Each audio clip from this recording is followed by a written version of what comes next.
Good morning, welcome to walk the talk with Hema. இன்றைக்கி என்ன அப்படின்னு பார்த்தீங்கன்னா, ஒரு சின்ன intro, why I am doing this. காலையில் எழுந்த உடனே நம்ம எப்பயுமே ஒரு விஷயத்தை யோசிப்போம். ஸோ எனக்கு என்னென்னா, ஒரு நாள் நடந்துகிட்டே இருக்கும்போது என்ன தோணுது அப்படின்னா, why can't I talk about something. எனக்கு அன்னைக்கு சிலது தோணும். அப்படி எழுந்த உடனே இன்றைக்கி ரொம்ப டென்ஷனாக இருக்குது அப்படின்னு தோணும், இல்லை இன்றைக்கி ரொம்ப பாசிட்டிவ் டேன்னு தோணும். ஸோ அந்த மாதிரி அதை வச்சுட்டு ஒரு இது டாக் வந்து அதுக்கு தான் பண்ணுறேன். இது நான் எங்கே போஸ்ட் பண்ணுறேன்னா, கோல்டன் ட்விக் அப்படின்ற என்னோடய சேனல், யூடியூப் சேனலோட ஷார்ட் வெர்ஷனாக தான் போடுறேன். என்னோடய கோல்டன் ட்விக் யூடியூப் சேனலில் நான் என்ன பண்ணுறேன் அப்படின்னாக்க, வந்து லைவ் ஸ்டோரிஸ் பேசுகிறேன். நிறைய அன்சங் ஹீரோஸோட இன்டர்வியூஸ் கொஞ்சம் போட்டிருக்கேன். அப்புறம் சொந்த கதை எழுதுதல் போட்டிருக்கேன். அப்புறம் இன்டர்வியூஸ் போட்டிருக்கேன். அப்புறம் நான் ஒரு மனநல ஆலோசகர் அண்ட் பிஹேவியர் ட்ரெயினர்னால அதை பேஸ் பண்ணி சில வீடியோஸ் போட்டிருக்கேன். அப்புறம் ஹாப்பி ஃபேமிலி அப்படின்ற வீடியோஸ் போட்டிருக்கேன்.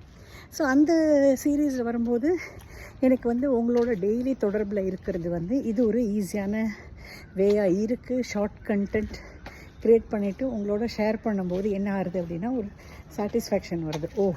காலையில் நம்ம ஏதோ ஒரு விஷயத்தை பற்றி பேசியிருக்கோம் அப்படின்னு தோன்றுது. ஸோ அதனால தான் இந்த walk the talk with Hema நான் ஆரம்பிச்சிருக்கேன். இதுக்கு வந்து சர்ப்ரைசிங்லி எல்லா பிளாட்ஃபார்ம்லேயும் இது வருது. ஃபேஸ்புக், இன்ஸ்டாகிராம், யூடியூப் எல்லாத்தையும் வருது. டெஃபினட்டாக நிறைய பேர் எனக்கு வந்து இதுக்கு ஆதரவு தெரிவிச்சிருக்கீங்க. சர்ப்ரைசிங்லி என்ன இது நான் போட ஆரம்பிச்சதுக்கப்புறம் பார்த்தா, நிறைய old friends are getting connected with me. And நிறைய பேர் வந்து ரொம்ப நல்லா இருக்குன்றாங்க. சில பேர் வந்து அந்த நம்ம சோஷியல் பிளாட்ஃபார்மில் கமெண்ட் பண்ணுறதில்ல, but they call me personally and they are appreciating me for this work. So I am feeling overwhelmed with the beautiful responses I am getting. So அதனால தான் இந்த walk the talk with Hema.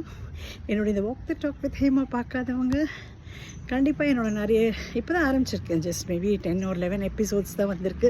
அது கண்டிப்பாக பாருங்கள். Time இருக்கும்போது என்னோடய golden twig சேனலில் போய் பார்த்தீங்கன்னா உங்களுக்கு வேரிடாக இந்த மாதிரி கண்டென்ட்ஸ் இருக்கும், அதையும் பாருங்கள். ஸோ என்ஜாய் பண்ணுங்கள். Be happy, be safe and be loving and be non judgmental. Okay, have a great day. By.